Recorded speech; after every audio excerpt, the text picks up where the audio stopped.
अब short question को continue करते हुए हमारा ये वीडियो स्टार्ट हुआ है। तो प्रकरण 5 અંકુશની પદ્ધતિઓ। અંકુશની રૂઢિગત પદ્ધતિઓની यादी आपो। रूढ़िगत का मतलब होता है पुरानी पद्धति, यानी कि रेसिपी होती है ना, वैसे पद्धति। ठीक है, पहली है अंदाज पत्री या अंकुश। अंदाज पत्री में क्या करते हैं कि हम पहले से एक अंदाज ले लेते हैं और पूरा अंकुश का योजना बनाते हैं। समतूट आलेख, एक आलेख बनाते, समतुला, समतुला यानी कि सेम, अंकुश पहले जैसा था वैसे ही आगे रखेंगे। समतूट, समतुला टूटनी नहीं चाहिए, उसका मतलब। बाह्य आंतरिक ऑडिट, क्या करो, ऑडिट करवा लो। अंकुश के लिए तुम क्या करो, बाह्य यानी बाहर की एक्टिविटी, आंतरिक यानी अंदर की एक्टिविटी का ऑडिट, ताकि तीसरा इंसान आके सब चेक करेगा, अंकुश करेगा। अंकुश बिंदुओं, एक बिंदु निश्चित करो कि यहाँ के ऊपर अगर कोई नुकसान हुआ तो हम सोचेंगे कि अच्छे से अंकुश नहीं है।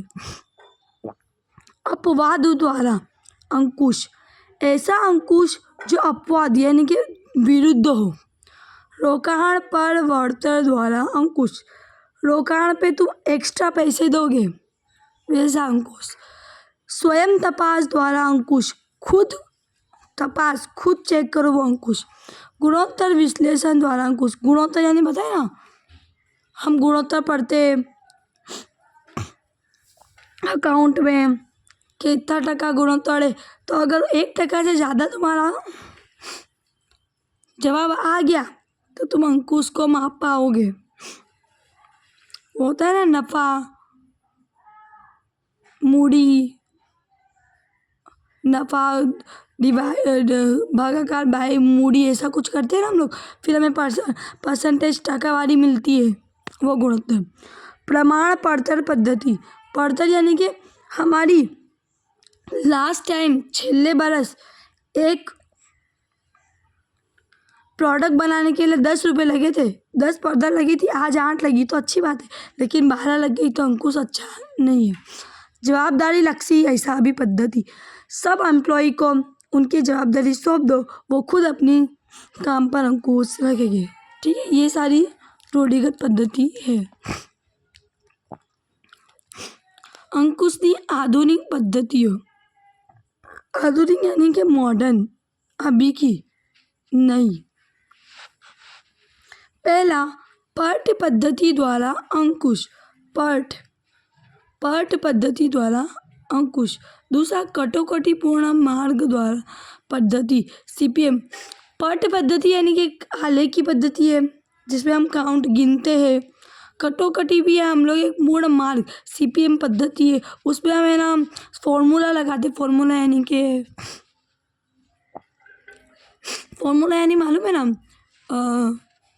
सूत्र। शून्य आधारित अंदाज पत्र पद्धति, वो ज़ेबेब हम लोग शून्य, ये शून्य एक चैप्टर पढ़ते हैं ना हम लोग, एक चैप्टर आता है अकाउंट में, शून्य आधारित अंदाज पत्र।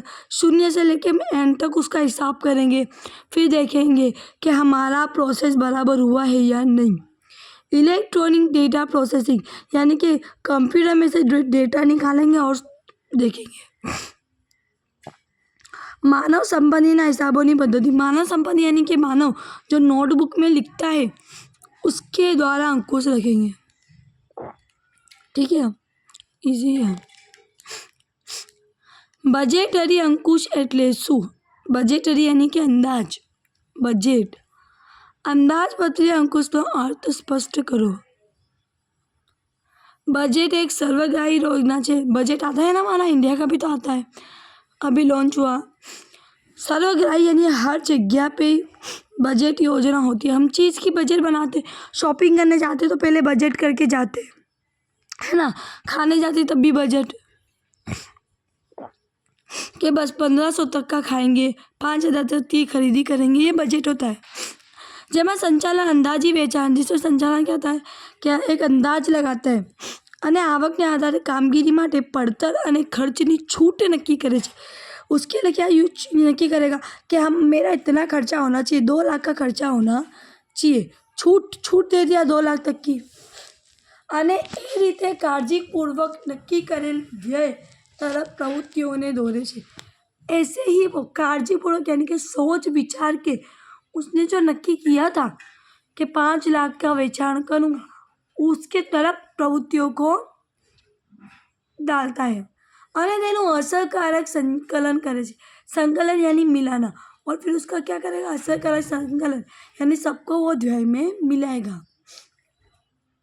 श्री ग्लेन वेल्सના મતે બજેટરી અંકુશમાં સંપૂર્ણ મુદત દરમિયાન, मुदत यानी टाइम, बजट अहवालનો उपयोग થાય છે।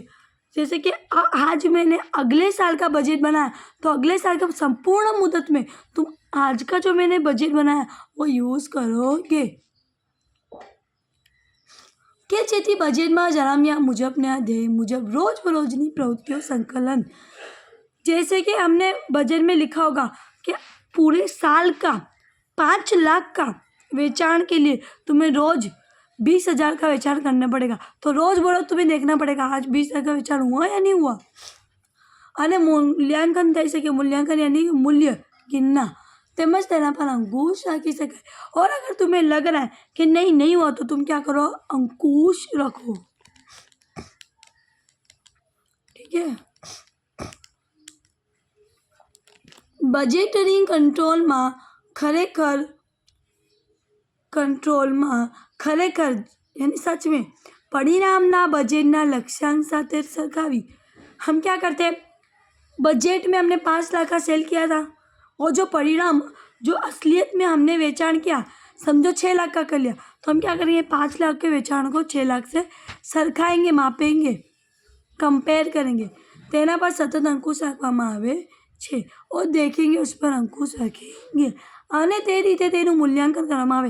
अब 6 लाख का वेचाण किया तो खर्चा भी ज़्यादा लगा होगा ना, तो वैसे हम उसका मूल्यांकन भी करेंगे, जेथी ज्यां जरूर जणाय त्यां सुधारना पगलां लई शकाय। जिससे तुम्हें लगेगा कि यहाँ हमने खर्चा ज़्यादा कर दिया, तो तुम वहाँ पे सुधारा के पगले ले लो। ઉપરની વ્યાખ્યા પરથી બજેટરી અંકુશ નીચે મુજબના પગલાં આવશ્યક છે। बजटरी अंकुश के लिए नीचे का पगला जरूरी है। आवश्यक यानी जरूरी। खातावार बजटों नक्की करा। खातावार यानी मालूम है ना, 4 खाते होते, वेचाण खातू, खरीद खातू। वैसे हम लोग 3 लाख का खरीद करेंगे, ये हमारा बजट है। 5 लाख का वेचाण करेंगे, ये वेचाण का बजट है। अलग अलग बजट बनाओ। બધા બજેટોનું સંકલન કરવું કે જેથી ધંધાની બધી પ્રવૃત્તિઓનું સમગ્ર રીતે સંકલન થાય। संकलन यानी गिनना। બધા सबको मिक्स करो, चारों बजटों को मिक्स करो, जिससे तुम्हें जो मुख्य ध्येय है नफा कमाने का वो मिल सके। खरेखर परिणामोने बजटना आंकड़ा साथे सरखावता रहવું। जो परिणाम तुम्हारा आ रहा है 1 महीने का, 2 महीने का, बजट के साथ वो आंकड़े को सरखाते रहो, यानी कि कंपेयर करते रहो कि जेती तफावत जाना है। अगर तुम्हें कोई तफावत यानी कि कम या ज़्यादा लग रहा है तो शोधी शकाय અને जरूर पड़ता सुधारा पगला ले शकाय। और अगर तुम्हें लग रहा है कि तुम्हारा वेचाण कम है बजट के अकॉर्डिंग, तो तुम जल्दी जल्दी अच्छा पगला सुधारे के पगले लो। ठीक है। पटना लक्षणों। जवाब, पर आयोजन आने अंकुश, उसमें क्या होता है, एक आयोजन बनाते हैं हम लोग पट नक्शे में, और उस पर अंकुश रखते। घटना, कैसी कैसी घटना हो रही है, अचानक से आग फटने की आग जलने की घटना हो गई, बॉम्ब फटने की घटना, ये सब नोट होती है। प्रवृत्तियों में विभाजन यानी अलग करना, प्रवृत्ति को अलग अलग करना। परस्पर संबंध, एक प्रवृत्तियों को दूसरी प्रवृत्ति के साथ जो संबंध है वह बताना। अपेक्षित समय, अपेक्षित यानी कि अंदाजित समय कि 2 महीने में या फिर साल भर में हमारा इतना वेचाण होना चाहिए। समय साथ संबंध, और उसका ये जो बजट है, जो अंदाज है, उसका समय साथ संबंध है या नहीं। यानी कि मैंने बोला 5 लाख का वेचाण करना 1 महीने में पॉसिबल है, नहीं, 1 साल चाहिए, इससे संबंध है। चार्ट द्वारा रजूआत, मैंने बताया ना कि चार्ट नक्शा बनाते हैं वैसे रजूआत। कटोकटी पूर्ण मार्ग, उसमें पूर्ण मार्ग बताया जाता है, रास्ता, यहाँ से यहाँ जाऊँ, यहाँ से इतना बजट करो, ऐसा सब रहता है ना, पूरा चार्ट में मार्ग है। पटनी मर्यादा, अब उसकी मर्यादा। अंदाज मुश्किल, अंदाज करना क्या आता है, मुश्किल, हमें पता नहीं होता कि कितना अंदाज करें या नहीं करें। पुनरावर्ती प्रवृत्ति, पुनरावर्ती यानी बार बार वही प्रवृत्ति करते हैं। पड़तर अंकुश, पड़तर जो कीमत होती है खरीद की, उस पर अंकुश रख सकते हैं, नहीं है। उच्च संचालक और निष्क्रिय, कितने निक्रिय, कितने उच्च संचालक भी अच्छे से बजट बना पाते हैं, नहीं है। गुचवाड़ा उभा થાય છે, कन्फ्यूजन होती है। चलो, शून्य आधारित अंदाजपत्रना फायदा। फायदा, कार्यक्षमताમાં વધારો, इंसान की जो कार्यक्षमता है उसमें क्या होता है, વધાरा। साधनों श्रेष्ठ उपयोग, जो साधन मशीन इंसान हमारे पास है हम उसका अच्छे से अच्छे उपयोग कर सकते हैं। प्रणालीगत मान्यता रद्द, प्रणालीगत यानी पुरानी मान्यता जो मानी जाती थी कि नहीं, कि कर्मचारियों को मार मार के काम कराओ, तो वो रद्द यानी ख़त्म हो गई। नीति घड़तन में उपयोगी, नीति घड़तन यानी निश्चय लेना, पद्धति को कौन सी पद्धति अपनानी है वो उसमें उपयोगी। अधिकारियों ने तालीम, अधिकारियों ने ट्रेनिंग देना, यानी कि कर्मचारियों को तालीम ट्रेनिंग देना। बजट दरखास्तों अमल, जो बजट हमने बनाया है उसका अमल करना। नाણાકીય आयोजन में सुधार, जैसे हमने आयोजन बनाया तो पैसे भी चाहिए, कहाँ से पैसे लाने वो आयोजन में सुधार। जैसे लोन से लाने, शेयर से लाने, मांग के लाने, दूसरों से उधार लाने, वैसा। लांबा गाळानी योजनाનું सातत्य, हम एक योजना कैसे बनाते हैं, लंबे गाड़े की, शॉर्ट गाड़े की नहीं।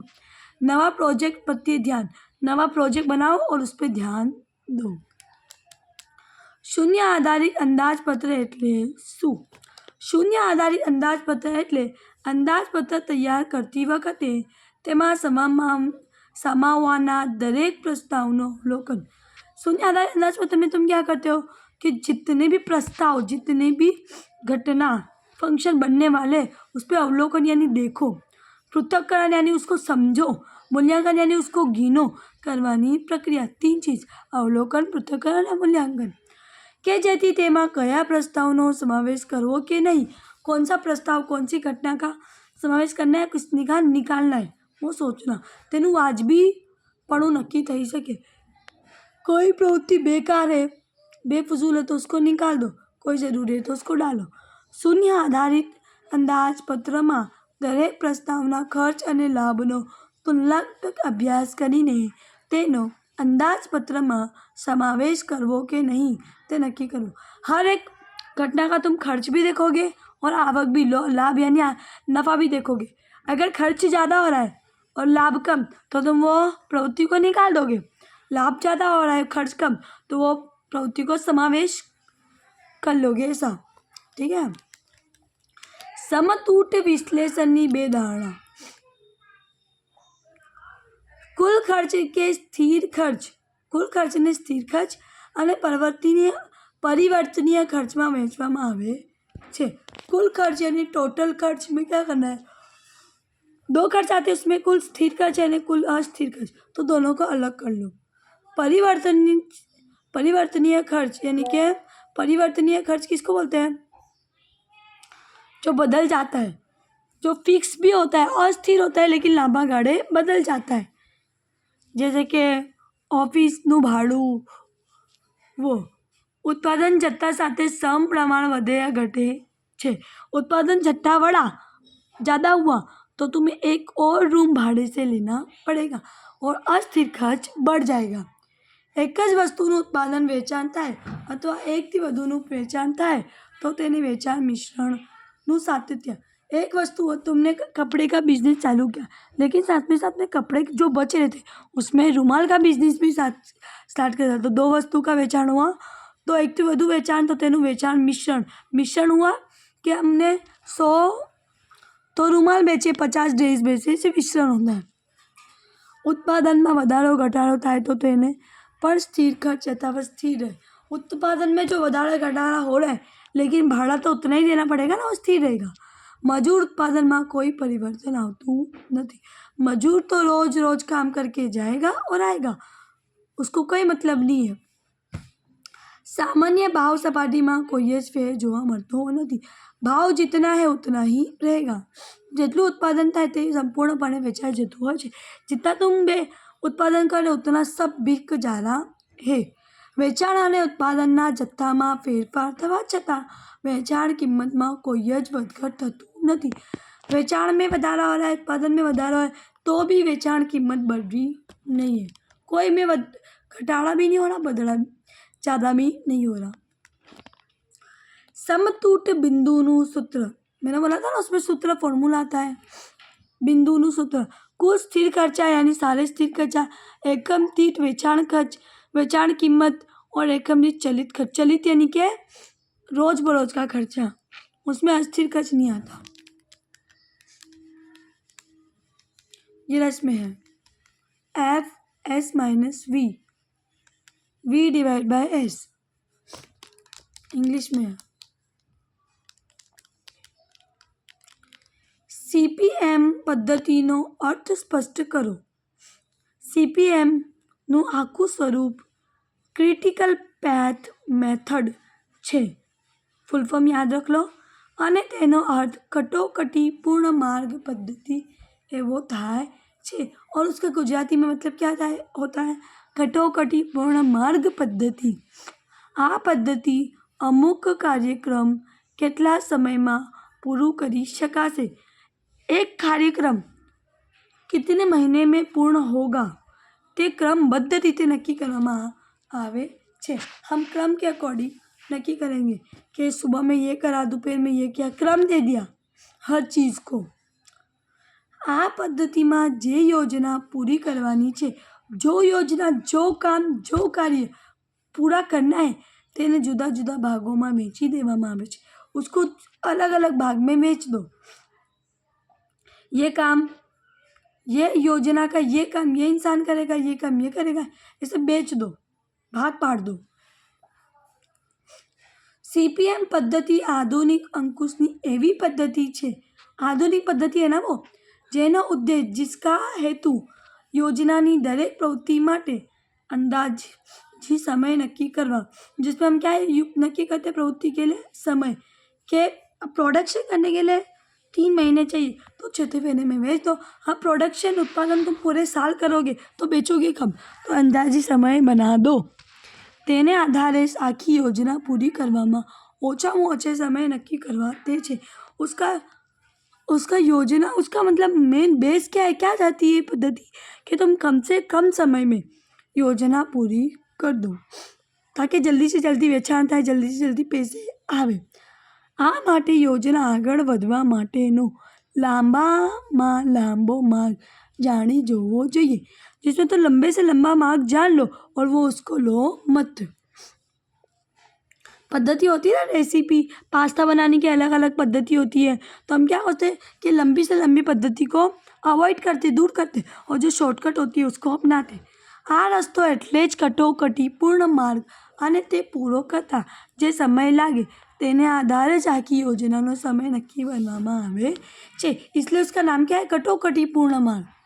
यानी सोच विचार के तुमने मार्ग नक्की किया, ते पूरो करता जे समय लागे और जो समय तुम्हें लग रहा है उसके आधारे समय नक्की करवामां आवे छे। हाँ, कि इतना समय तो लगेगा, इससे कम हम कर सकते हैं, कम समय में काम कर सकते हैं नहीं, ऐसा। शून्य आधारित अंदाजपत्र અને પ્રણાલીગત અંદાજપત્ર વચ્ચે તફાવત। शून्य आधारित अंदाजपत्र निर्णय आधारित है। निर्णय शून्य नक्की करना है। ब्लर दिख रहा है।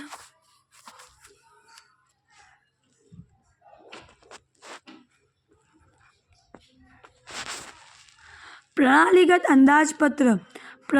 अंदाजपत्र हिसाबों पर आधारित है। हिसाब करेंगे, इसमें निर्णय, इसमें हिसाब, याद रख लो। शून्य आधारित अंदाजपत्र में मैनेजर पोताना अंदाजनी रूए પડતર नक्की करे छे। शून्य आधारित अंदाजपत्र में क्या करता है, मैनेजर खुद પડતર नक्की करता है, यानी कीमत टोटल।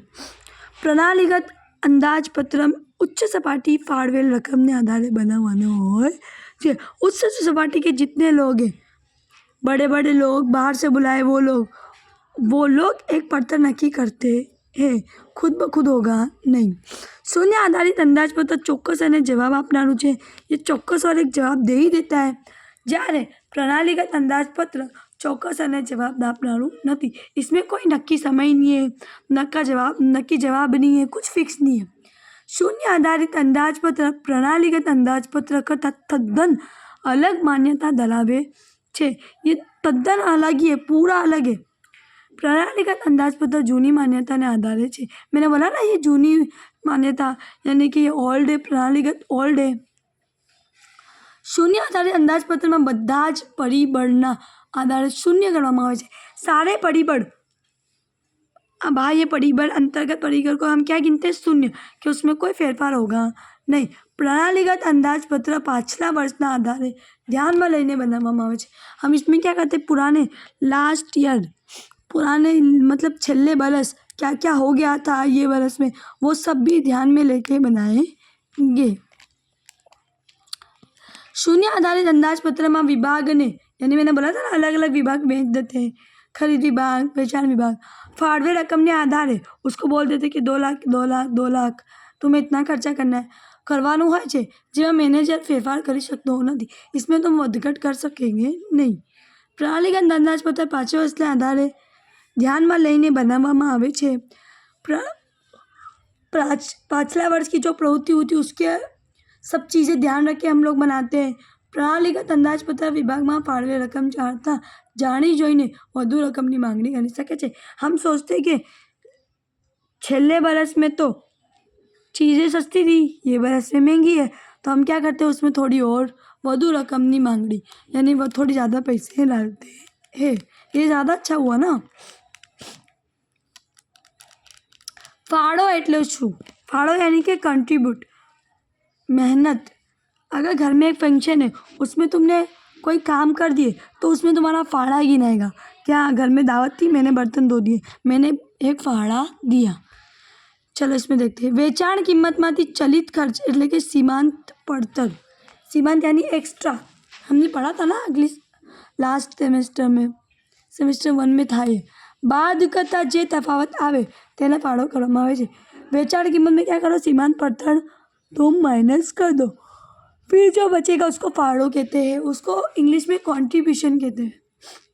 दाखला तरीके एक अपनी वेचाण खर्च 200 रुपया, 200 रुपया અને ચલિત सीमांत पड़तर 140, तो तफावत 60 जो आया वो फाड़ा है।